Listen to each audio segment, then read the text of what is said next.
अस्सलाम वालेकुम। आपको आज के प्रोग्राम में खुशामदीद। तहरीक इंसाफ ने आज जजेस के खत के मामले पर कौमी असम्बली में तहरीक अल्तवा जमा करा दी। तहरीक इंसाफ के हमायत याफ्ता अरकान ने पार्लिमानी कमीशन के जरिए इंक्वायरी कराने का मुतालबा कर दिया है। तहरीक अल्तवा पर चीफ व्हिप आमिर डोगर समेत 90 से जायद अरकान ने दस्तखत किए हैं। इससे पहले आज पाकिस्तान तहरीक इंसाफ की कानूनी टीम ने chief justice of Pakistan justice Qazi Faez Isa और chief justice Islamabad high court से उनके इस्तीफे का मुतालबा कर दिया। पाकिस्तान तहरीक इंसाफ के रहनुमाओं का यह कहना था कि जजेस के खत ने साबित कर दिया है कि निजाम इंसाफ मफलूज हो चुका है। तर्जुमान पीटीआई रऊफ हसन ने कहा कि बानी पीटीआई पर बनाए गए केसेस में सबसे अहम किरदार chief justice Islamabad high court का है। न्याजुल्लाह न्याजी का कहना था कि हम chief justice Islamabad high court और चीफ जस्टिस पाकिस्तान से फिलफौर इस्तीफे का मुतालबा करते हैं। ये वो लोग हैं जो कि डायरेक्टली और इनडायरेक्टली जिनकी इंडाइटमेंट इस लेटर में की गई है, कंसिक्वेंटली किसी किस्म की अथॉरिटी इन ऑफिसर्स में, इनके ऑफिसर्स में वेस्ट करना कि ये इंसाफ करेंगे, ये इंसाफ की तौहीन है, ये इंसाफ का कत्ल है।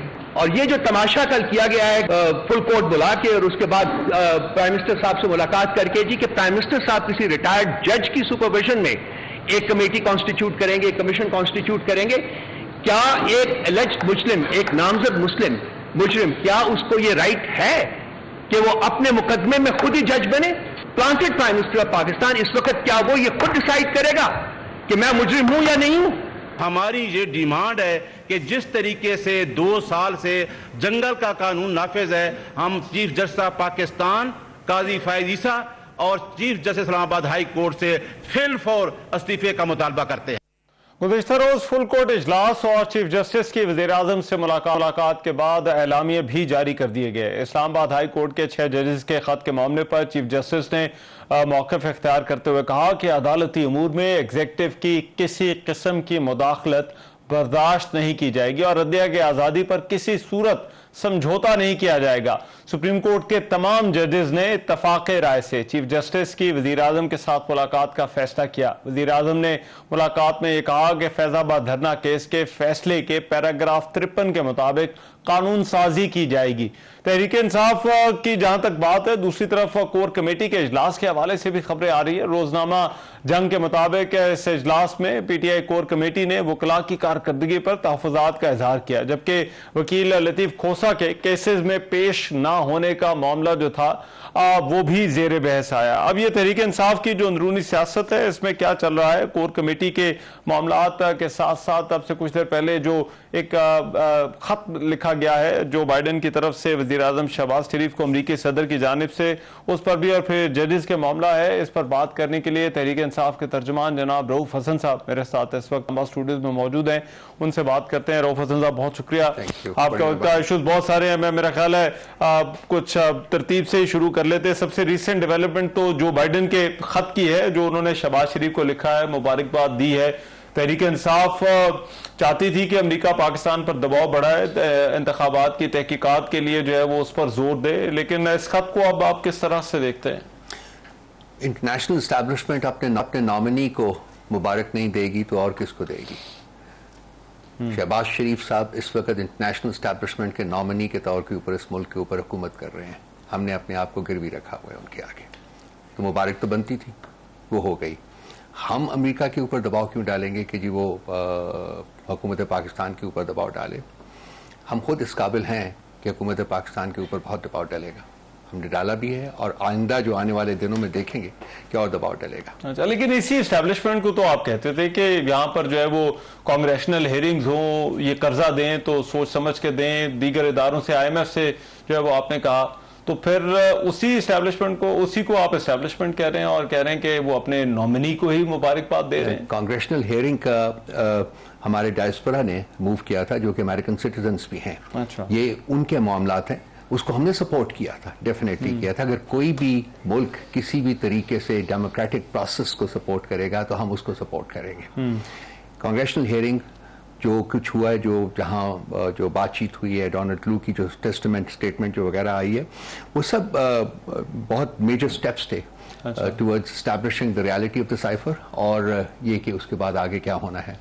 तो ये डायस्पोरा का मामला है, हम डेफिनेटली उसको सपोर्ट। लेकिन अब अमेरिका से कुछ नहीं चाहते कि वो इंतखाबात के मामले पर किसी भी किस्म का कोई किरदार अदा करे? हम तमाम जमहूरी दुनिया से ये उम्मीद लगाते हैं कि वो पाकिस्तान में जमहूरियत की जो स्ट्रगल है उसको सपोर्ट करेगी। अच्छा, और अमेरिका से आपको कोई उम्मीद है कि अमेरिका भी सपोर्ट करेगा या नहीं करेगा? हम उनसे उम्मीद यही इसीलिए तो हम कह रहे हैं कि जी हम तमाम जमहूरी दुनिया जो है जिसमें अमेरिका भी शामिल है उनसे ये तवक्को रखते हैं, उम्मीद की बात नहीं है, तवक्को रखते हैं कि वो जमहूरी इक़्तिदार के फ़रोग़ के लिए जो मूवमेंट इस वक्त पाकिस्तान में चल रही है उसको सपोर्ट करेंगे। अच्छा, अब ये जो जजेस वाला मामला है, क्यों इस पर इस्तीफे का मुतालबा कर दिया है? लॉजिकल स्टेप तो ये होना चाहिए तहकीकात हो, और तहकीकात के लिए उन्होंने कमीशन जो है वो बना दिया है जो इल्जामात की तहकीकात है, लेकिन आप फिर भी कह रहे हैं कि नहीं, रेजिग्नेशन शुड कम। ये जो तहकीकात के लिए वक्त नहीं देना चाहते? ये जो लेटर है सर, ये एड्रेस किया गया है सुप्रीम जुडिशल काउंसिल को। सुप्रीम जुडिशल काउंसिल को लेटर लिखा जाता है किसी और मकसद के लिए नहीं, बल्कि इन्वेस्टिगेशन/इंक्वायरी के लिए लिखा जाता है। और इस लेटर के कंटेंट्स अगर आप कहें, अगर आपके पास घंटा डेढ़ है तो मैं पढ़ के सुना दूंगा। जी, ये लेटर मेरा ख्याल है हर किसी के इल्म में है कि इस लेटर के अंदर जो क्या जो इसमें दो जो एनेक्स्चर्स लगी हुई हैं वो भी अगर आप देखें तो वो भी chief justice of Islamabad high court को एड्रेस की गई है। और इसमें इंस्टेंसेस बताए गए हैं कि किस तरीके से इन 6 जजेस ने बसा औकात chief justice Islamabad high court को कॉन्फिडेंस में लिया, उनको बताया कि उनके साथ क्या हो रहा है। इसी लेटर में यह भी लिखा हुआ है कि उन्होंने चीफ जस्टिस ऑफ पाकिस्तान के साथ भी मीटिंग की और उनको भी बताया कि क्या हो रहा है उनके साथ। तो ये कोई आज ये नहीं कि 25 तारीख को एक खत लिखा गया तो ये ऑल ऑफ अ सडन हुआ है। इसके पीछे एक लंबी दास्तान है जो कि 2 साल के ऊपर मुहित है। अच्छा। शायद इससे भी ज्यादा। तो वो जो चीफ जस्टिस जो सुप्रीम जुडिशल काउंसिल को लेटर लिखने का मकसद ही है जी कि आप जो इसमें इंडाइटेड है, इंडाइटेड कौन है? इंटेलिजेंस एजेंसीज हैं, ऑपरेटिव्स हैं जी, वो इंडाइटेड है। इसमें इंडाइटेड है chief justice of Islamabad high court, और इसमें इनडायरेक्टली इंडाइटेड है चीफ जस्टिस ऑफ पाकिस्तान। लेकिन इसकी तहकीकात कहाँ हो? मैं अर्ज कर रहा हूँ ना जी, वो तहकीकात जो है सबसे पहले ये है, जैसा कि हम 9 मई के बारे में भी कहते हैं कि पहले तहकीकात हो, बिल्कुल हो, लेकिन तहकीकात से पहले इंफॉर्मेशन तो पूरी आनी चाहिए ना। ये 6 जज तो नहीं है पाकिस्तान में, सिर्फ सैकड़ों जजेस हैं। सो जुडिशल कन्वेंशन जिसका कि इस लेटर में डिमांड किया गया है, जुडिशल कन्वेंशन क्यों?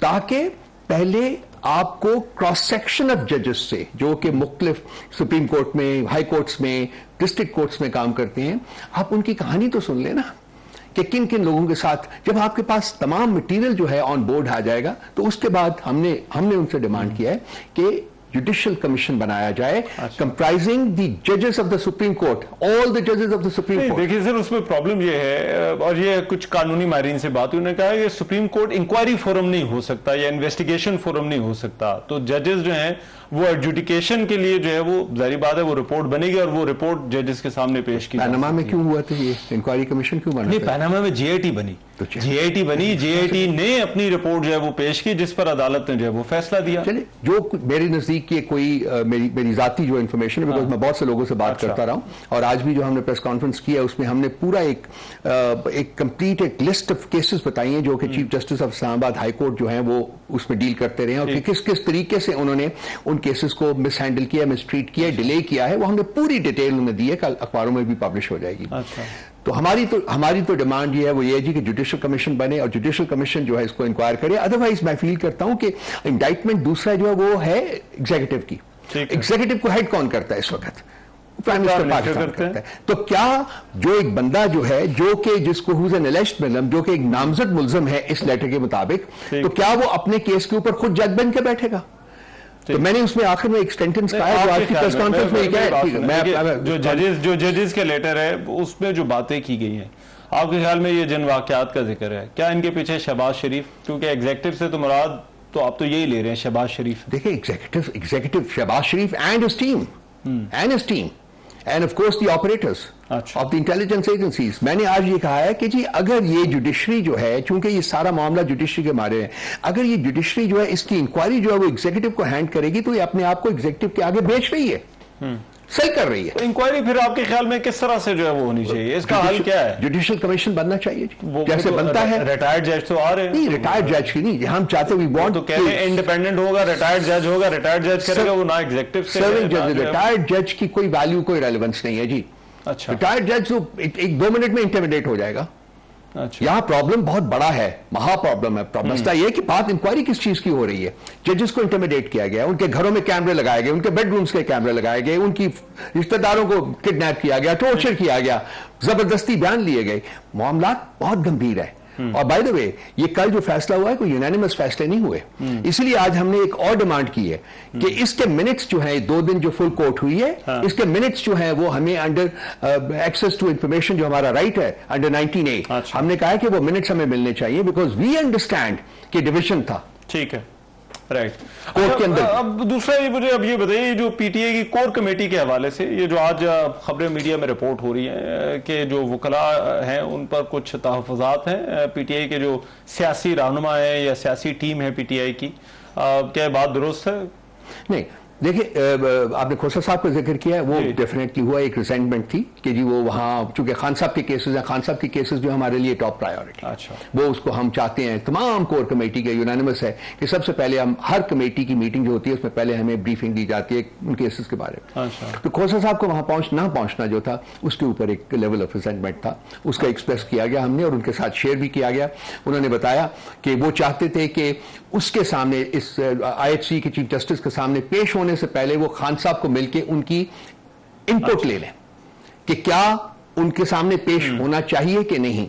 अच्छा। तो खान साहब को जो इनपुट उन्होंने मिली दी, उसके मुताबिक उन्होंने जो हमें बताया कोर कमेटी में, टेलीफोन के ऊपर, वो अडियाला से निकल रहे थे तो उन्होंने हमसे बात की। उन्होंने कहा जी कि वो ऐसा लग रहा है कि वो चाहते हैं कि जो केसेस चल रहे हैं वहां तो पेश हुआ जाए, लेकिन हमारी डिमांड जो है उनकी रेजिग्नेशन की, वो अपनी जगह कायम है। वो आज भी हमने रिपीट किया है, कल भी हमने कहा था कि उनके पास लोकल स्टैंड आई कोई नहीं रहा, उनकी कोई मतलब ऐसा सच रही नहीं है, उनकी क्रेडिबिलिटी नहीं रही कि जी वो अब एक हाई कोर्ट को खोसा साहब के पेश ना होने पर ये वन ऑफ एतराज है या इससे पहले भी जो है वो हो चुका है? क्योंकि तहफ़्फ़ुज़ात या एतराज उस वक्त होता है अगर पहले भी कुछ हुआ हो।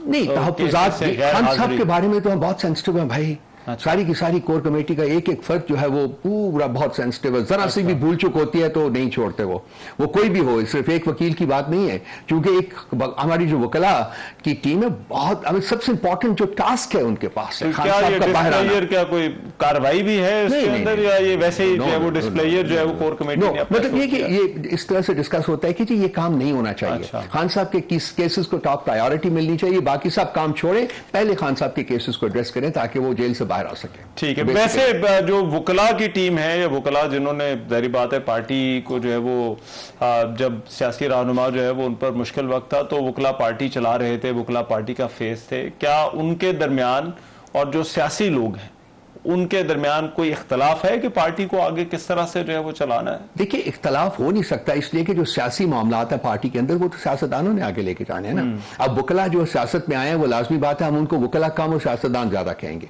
तो वो तो ओवरऑल टीम का हिस्सा है। बाकी ये कि पार्टी के अंदर आप बैठे होते हैं, अब जहां इतनी बड़ी पार्टी हो, हमारी कोर कमेटी में इस वक्त तकरीबन 70 के करीब लोग हैं, ठीक है जी।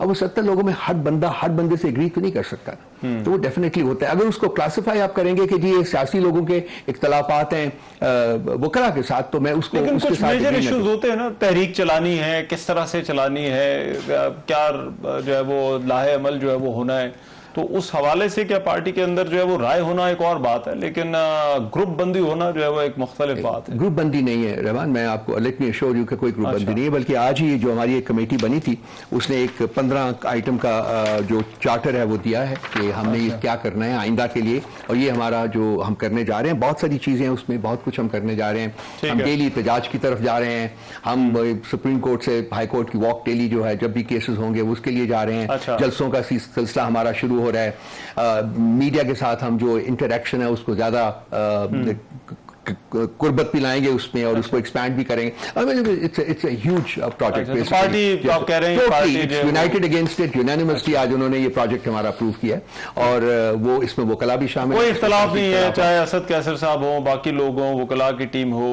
देखिए, बड़ा क्लैरिटी आ गई है। आज एक नोटिफिकेशन में उन्होंने मुझे एक्सक्लूसिव स्पोक्स पर्सन जो है वो पार्टी के मामलात के ऊपर बात करने के लिए अपॉइंट किया है। हम चाहते हैं कि क्लैरिटी आए, so I am the exclusive spokesperson to talk on policy matters and the party. ठीक है, बाकी सबका राइट है कि जो कहते हैं, जो उनके जेन में होता है वो तो आप ये तो नहीं कह सकते, लेकिन पार्टी का मौके, पार्टी के मौके पर एक्सक्लूसिवली उन्होंने आज मेरे पास नोटिफिकेशन भी जारी हो गया, मैं आपको कॉपी भेज। बहुत शुक्रिया रऊफ हसन साहब, आपके वक्त का प्रोग्राम में एक ब्रेक शामिल करते हैं, वापस आते हैं इस ब्रेक के बाद।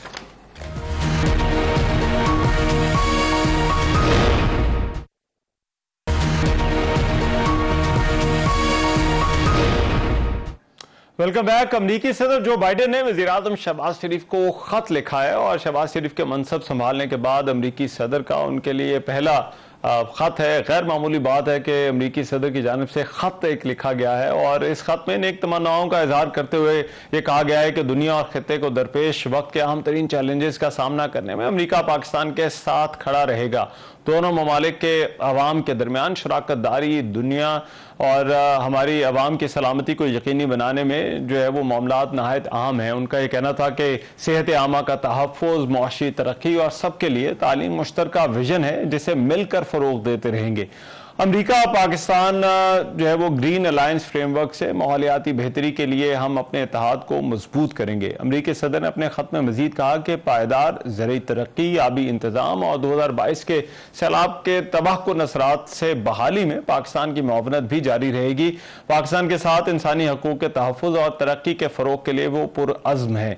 दोनों ममालिक के जो अवाम है उनके दरमियान अस्तवार करीबी रिश्ते को मज़ीद मजबूत बनाया जाएगा। पाकिस्तान अमरीका के ताल्लुकात के हवाले से जो है वो बहुत सारे सवालात उठते रहे हैं। ताल्लुकात खासतौर पर जो साइफर वाला मामला है और फिर तहरीक इंसाफ का अमरीका के हवाले से जो मौक़िफ़ रहा है जो है वो उसने भी इन ताल्लुकात को असरअंदाज किया। अब जबकि अमरीकी सदर की तरफ से एक ख़त लिखा गया है और नई हुकूमत को मुबारकबाद दी गई है, पाकिस्तान अमरीका ताल्लुकात पर क्या असरात होंगे, इन ताल्लुकात का मुस्तकबिल क्या है, इस पर बात करने के लिए साबिक सेक्रेटरी खारजा एजाज चौधरी साहब मेरे साथ इस वक्त मौजूद हैं। उनसे इस खत के हवाले से और पाक अमरीका ताल्लुकात के मुस्तकबिल के हवाले से बात करते हैं। बहुत शुक्रिया एजाज चौधरी साहब। एजाज चौधरी साहब, सबसे पहले तो ये गैर मामूली डेवलपमेंट है। एक तो जाहिर बात है खत का लिखा जाना और दूसरी बात ये कि ये जो मुबारकबाद दी गई है नौमुंतखब हुकूमत को, किस तरह से देखते हैं, क्या असरात होंगे नई हुकूमत के लिए पाक अमरीका ताल्लुकात पर? जी, मेरे ख्याल में ये एक मुस्बत पेशरफ्त है। वैसे तो ये एक डिप्लोमेटिक कर्टसी है, मुबारकबाद का खत भेजना और खैर सगाली का इजहार, लेकिन चूंकि अमरीका के साथ ताल्लुकात में सर्दमहरी चल रही थी पिछले कई सालों से, उस हवाले से ये एक बेहतर अलामत है कि अमरीका के सदर ने पाकिस्तान के नौ मुंतखब शुदा वज़ीर आज़म को मुबारक भेजी है। अब उन्होंने ऐसा क्यों किया और पिछले 4-5 साल क्यों नहीं किया, कई वजूहात हो सकती है। पहली वजह तो जो मुझे समझ आती है वो ये है कि अफगानिस्तान में दहशतगर्दी का खतरा बढ़ता जा रहा है और अभी आपने देखा कि ISK ने खुरासान प्रोविंस की इस्लामिक स्टेट ने जाके मॉस्को में जाके रूस में जाके बड़ा धमाका किया है और TTP पाकिस्तान में कर रहा है। लगता है कि तालिबान का अफगानिस्तान उनके हाथ से निकल रहा है और सारी दहशतगर्द तंजीमें आ रही हैं। तो एक बार फिर पाकिस्तान की जरूरत पड़ेगी, क्योंकि इस दहशतगर्दी के तूफान को रोकना जरूरी है। आज पाकिस्तान में खून बह रहा है, कल पूरे खित्ते में इसके असरात होंगे, बल्कि यूरोप और अमेरिका तक भी जाएंगे। तो एक तो ये वजह बनती है। दूसरी वजह ये बनती है जो नजर आ रही है कि चीन के चूंकि यहाँ पे बहुत ही आपने देखा कि उनके खिलाफ उनके शहरियों के खिलाफ कुछ वाकयात पेश आए हैं, तो अमेरिका ने शायद ये समझा हो कि ये मौका अच्छा है कि हम अपना पाकिस्तान के साथ ताल्लुकात बढ़ाएं। लेकिन मैं ये समझता हूँ कि ये एक नेगेटिव सोच होगी। पाकिस्तान और की हमेशा ये ख्वाहिश रही है कि चीन के साथ जो बड़ा गहरा दोस्त है, अच्छा दोस्त है, ताल्लुकात रहें, लेकिन अमेरिका के साथ भी बहुत सारे लोग ऐसे हैं मेरे समेत जो इस बयानिए को तकवीत देते हैं कि नहीं, दोनों मुल्कों के साथ हमारे ताल्लुकात रहने चाहिए। अमेरिका के साथ बड़े पुराने हमारे देरीना ताल्लुकात हैं और अभी भी पाकिस्तान की अवाम अमेरिका की अवाम से काफी हद तक जुड़े हुए हैं। तो इस वजह से ये दूसरी वजह हो सकती है। तीसरी वजह जो बनती है, जो मेरे ज़हन में आती है, वो ये है कि हिंदुस्तान में जो जिसकी बास्केट में अमेरिका ने सारे अंडे डाल रखे थे, वो तो स्ट्रेटेजिक ऑटोनॉमी की बात कर रहा है। वो चीन के साथ भी ताल्लुकात रखना चाहता है, वो रूस के साथ भी, जो अमेरिका का इस वक्त हरीफ है, उनके साथ भी ताल्लुकात रखना चाहता है। तो उनका ये ख्याल होगा कि पाकिस्तान को मुकम्मल तौर पर छोड़ देने से उनका नुकसान होगा।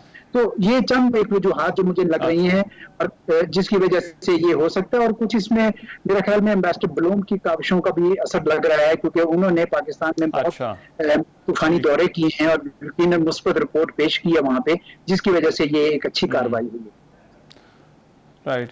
दो मामलात एजाज चौधरी साहब, नई हुकूमत इसके साथ आगे किस तरह से बढ़ना है उसके साथ जुड़े हुए थे। एक तो साइफर वाला मामला था जो पाकिस्तान अमेरिका ताल्लुकात के हवाले से डिस्कस होता रहा, और दूसरा फिर अभी ये इंतखाबात का मामला था, और एक जो हेयरिंग थी उसमें भी जो है वो मामला वो डिस्कस हुआ।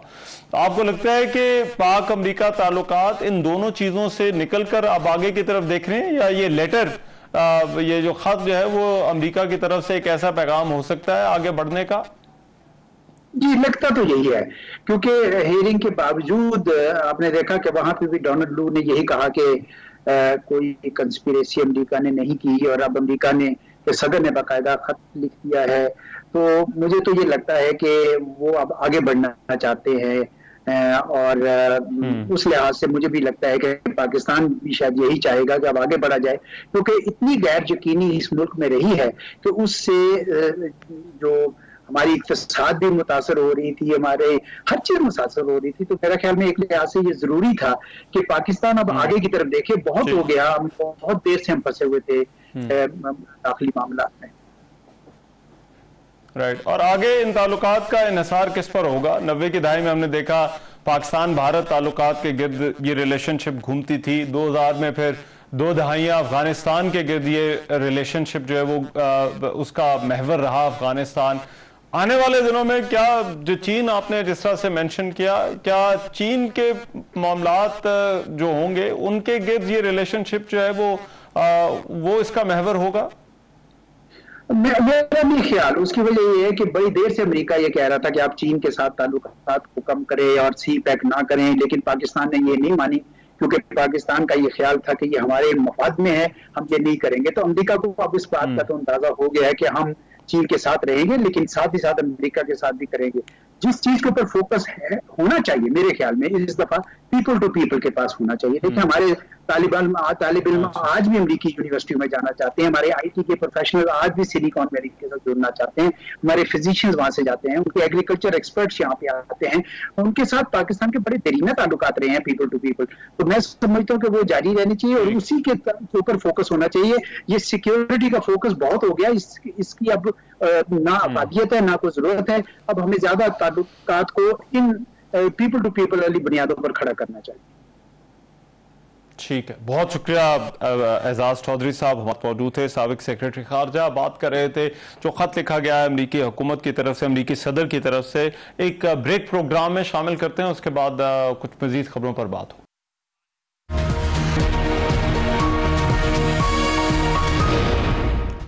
Welcome back. मुश्तरका मफादात कौंसिल की तारीख में पहली बार वजीर खारजा को इसमें शामिल कर लिया गया है, जबकि वजीर खजाना कौंसिल में शामिल नहीं।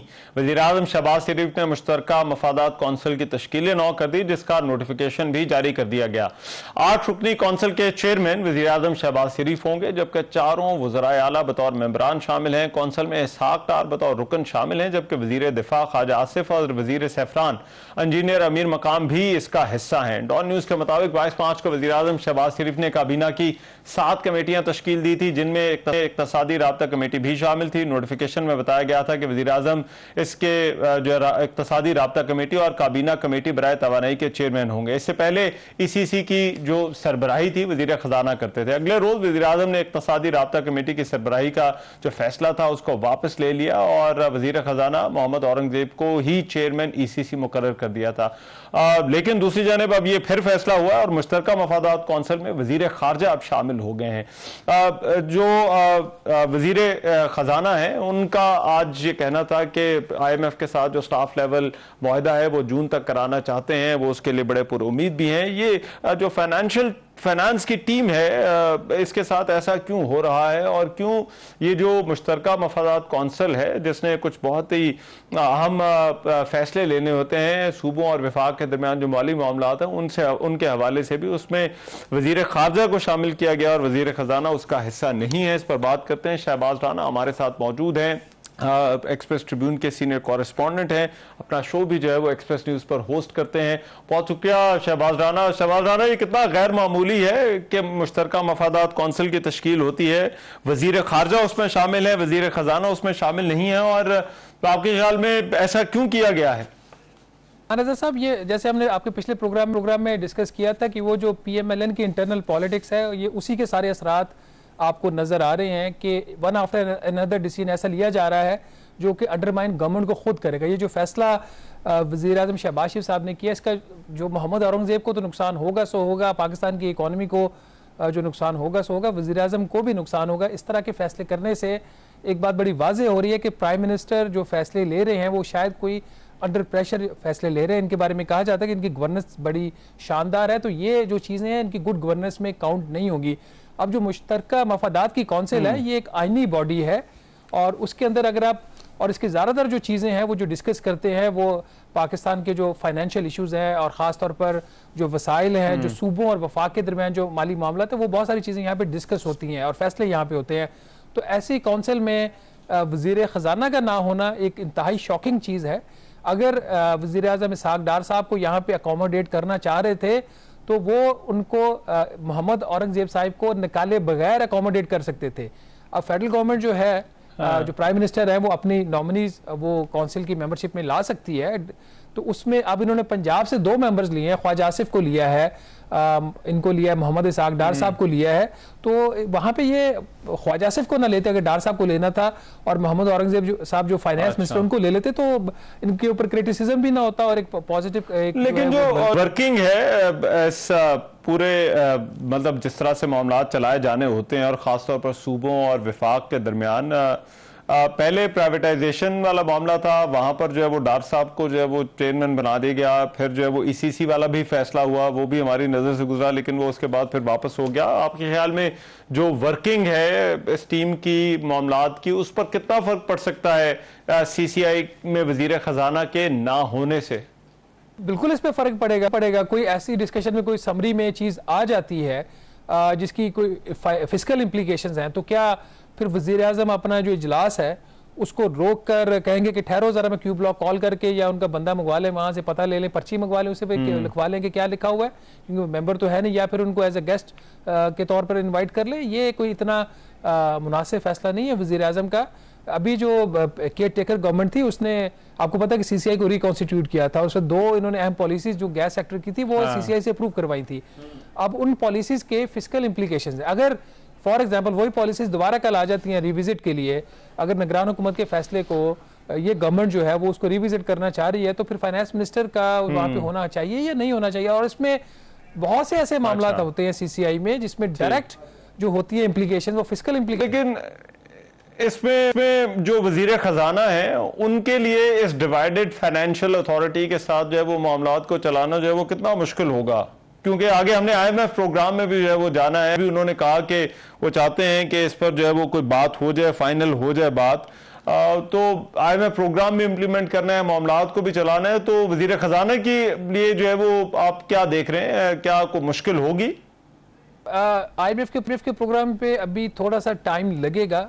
मोहम्मद औरंगज़ेब साहब की ख्वाहिश है कि जब वो 15 अप्रैल को अमेरिका पहुँचें तो जो वहाँ पे उनकी सालाना मीटिंग्स हो रही हैं वर्ल्ड बैंक IMF की, उसकी साइड लाइन्स के ऊपर इनकी मैनेजमेंट के साथ मुलाकात हो जाए, मैनेजिंग डायरेक्टर के साथ और दूसरी टीम के साथ।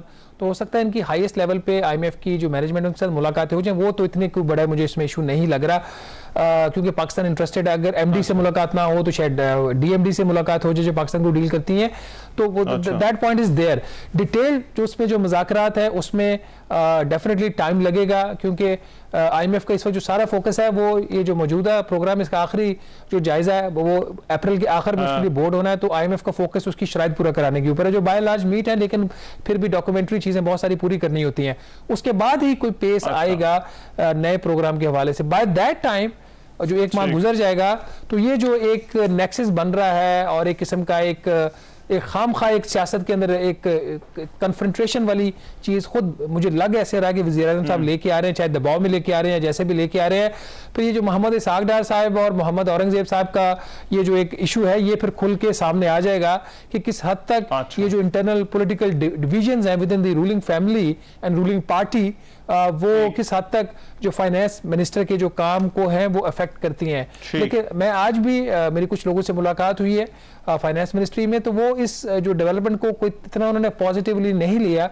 उनका भी ये ख्याल था कि इस किस्म की चीजें करने से अननेसेसरीली जो फाइनेंस मिनिस्टर है उनके ऊपर दबाव आएगा, और फिर दबाव में जो फैसले होते हैं ये भी तो उनके ऊपर एक प्रेशर हो सकता है ना कि अगले IMF वो फैसले जो है वो इनके लिए मुश्किलात जो है वो पहले। बहुत शुक्रिया शहबाज राना, आप हमसे बात कर रहे थे। प्रोग्राम में एक ब्रेक, वापस आते हैं इस ब्रेक के बाद।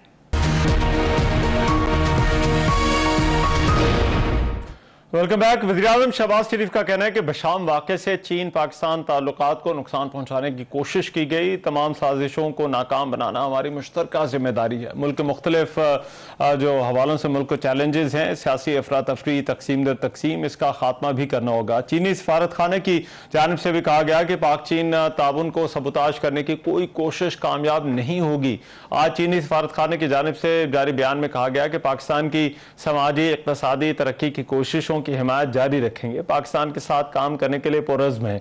दोनों ममालिक के अवाम को मजीद फवायद पहुंचाने के लिए भी पुरअज़्म है। इससे पहले वफाकी वज़ीर दाखिला मोहसिन नकवी ने चीनी सफारत खाने में जाकर चीन के सफीर और चीन से आई तहकीकाती टीम को शांगला हमले की तहकीकात में पेशरफ से भी आगाह किया। दूसरी जानिब रोजनामा जंग के मुताबिक दासू और तरबेला डैम के बाद चीनी कंपनियों ने त्यामिर भाषा डैम पर सिविल वर्क मुअत्तल कर दिया है। तमाम चीनी बाशिंदे ताहाल खैबर पख्तूनख्वा में मोहम्मद डैम पर काम कर रहे हैं। त्यामिर भाषा डैम पर तकरीबन 500 चीनी शहरी डैम की तामीर पर मसरूफ है। मंसूबे पर काम करने वाले एक एहलकार ने भी इस बात की तस्दीक की है और ये कहा गया है कि मकामी अमला जो है वो भी घर पर है। ये जो सिक्योरिटी के मामलात हैं, ये पाकिस्तान और चीन के मामलात और ख़ास तौर पर ये जो CPEC से जुड़े मामलात हैं, इन पर किस तरह से असरअंदाज हो रहे हैं? ये जो हालिया दहशतगर्दी की लहर है, इसके पीछे क्या मुहर्रकात हैं? इस पर बात करने के लिए ब्रिगेडियर रिटायर्ड वकार मसूद साहब जजेकार है, मेरे साथ इस वक्त मौजूद है। ब्रिगेडियर साहब बहुत शुक्रिया आपके वक्त का। ब्रिगेडियर साहब, ये जो हालिया हमने वाक़यात देखे हैं, आपके ख्याल में ये पाकिस्तान और चीन के ताल्लुकात के तनाजुर में आप इन वाक़यात को किस तरह से देखते हैं और फिर इन के पीछे आपको मुहर्रकात आपको क्या नजर आते हैं? जी, इसमें जो चाइना का अब CPEC प्रोजेक्ट है, जो फ्लैगशिप प्रोजेक्ट है B&R का, उसका अगर आप देखें हेड जो है वो गिलगित बल्तिस्तान या KP है और उसकी जो टेल है वो फिर ग्वादर है बलूचिस्तान में, जो मेन इसकी एवट से जो आर्टरीज हैं। तो इस पे आप देखेंगे पहले पे बड़ा टारगेटेड अटैक रहा है। पहले भी चाइनीज वर्कर जो हमारे मेहमान, इस पे आई थिंक पाकिस्तान ने हमेशा प्रोटेक्शन की कोशिश की है, बट ये रियलाइज होना चाहिए कि जो भी यहाँ पे आता है फिर हमारा मेहमान, specially fee helping in economic development. पहले KKH बनी, इसमें बड़ी कुर्बानियां दोनों मुल्कों की, और ये एक बहुत बड़ा बॉन्डेज है। और डेफिनेटली चाइना की स्ट्रेटेजिक पोजीशन बेहतर होगी, पाकिस्तान के लिए इकोनॉमिक अपॉर्चुनिटीज क्रिएट होंगी। तो इसमें जो आपके कॉमन दुश्मन है उनको तो डेफिनेटली ये बहुत ज्यादा खटकता है, और रीजनल लेवल पे भी इसका इजहार किया गया, बिकॉज अभी कनेक्टिविटी का दौर है। अगर आप SCO का फ्रेमवर्क भी देखें, उसमें यूरेशिया कनेक्टिविटी में बहुत पोटेंशियल है। तो B&R is definitely one of them. तो मेरे ख्याल में जो टारगेट किया है, आपके ख्याल में ये जो हालिया वाक़यात एलिमेंट्स भी हैं, फिर डोमेस्टिक भी होंगे, जो कोलैबोरेटर्स हैं। एक तो स्कैपी सेंटर अफगानिस्तान बना हुआ है, वेरी फ्रैंकली कि इवन अभी जो ISKP ने अटैक किया है रशिया में, उसके डांडे भी वहां पे मिलते हैं। सो मेरे ख्याल में जो यूरेशियन ख्वाब है बड़ा, उसको आई थिंक उसमें ये जो कुर्ते हैं आई वुड से एरिड है, ये उनका काम है, उसमें भारत भी शामिल है। अच्छा, राइट। मगर इसमें ब्रिगेडियर साहब, ये जो हालिया वाक़यात हैं जिनमें खास तौर पर जो है वो चीनी जो बाशिंदे हैं उनको टारगेट किया गया है या ऐसी जगहों को टारगेट किया गया है जहां पर चाइनीज इंटरेस्ट जो है वो हो सकते हैं, क्या ये दहशतगर्दी की जो एक हम लहर देख रहे हैं उसका हिस्सा है, या फिर आप देख रहे हैं कि स्पेसिफिकली यहां पर जो है वो पाकिस्तान चीन के ताल्लुकात को खराब करने की कोशिश की जा रही है? इसमें दोनों चीजें, अगर पाकिस्तान के इंटरेस्ट देखें, अगर यहाँ पे लेट्स से इंस्टेबिलिटी रहती है, लॉ एंड ऑर्डर का मसला बनता है, तो डेफिनेटली फॉरेन डायरेक्ट इन्वेस्टमेंट है, टूरिज्म है, बाकी देशों अभी लाइक रेकोटेक ने अभी प्रोडक्शन शुरू करनी है अनदर 2-3 years, फिर एनर्जी के लिए बहुत बड़ी इन्वेस्टमेंट आ रही है गल्फ से, तो डेफिनेटली उसको डेंट करने की कोशिश की जाएगी। दूसरा, जिस तरह आपने मेंशन किया कि पाक चाइना फ्रेंडशिप जो है, स्ट्रेटेजिक कोऑपरेशन है, उसके ऊपर एक डायरेक्ट अटैक है, और दोनों कंट्रीज में रियलाइजेशन है। आई थिंक चाइना ने भी बड़ी अच्छी ऑफर की इंटेलिजेंस शेयरिंग के भी, because they have a capacity. लेकिन इसमें चाइना को एक हमारी तरफ से एडवाइस होगी कि अफगानिस्तान में भी काफी बड़े प्रोजेक्ट्स हैं, इंफ्रास्ट्रक्चर है, मिनरल है, और उसमें अफगानिस्तान को बड़ी हेल्प हो रही है। लेकिन अगर उनका कॉमन फ्रेंड है अफगानिस्तान, और फर्ज करें पाकिस्तान की बात नहीं समझ रहा, तो they have to now put their foot down कि ये नहीं हो सकता कि आप अफगानिस्तान में तो इन्वेस्टमेंट जो है चाइनीज वो कबूल है और पाकिस्तान में आप हिट करें किसी कहने पे। I think that is another very important thing.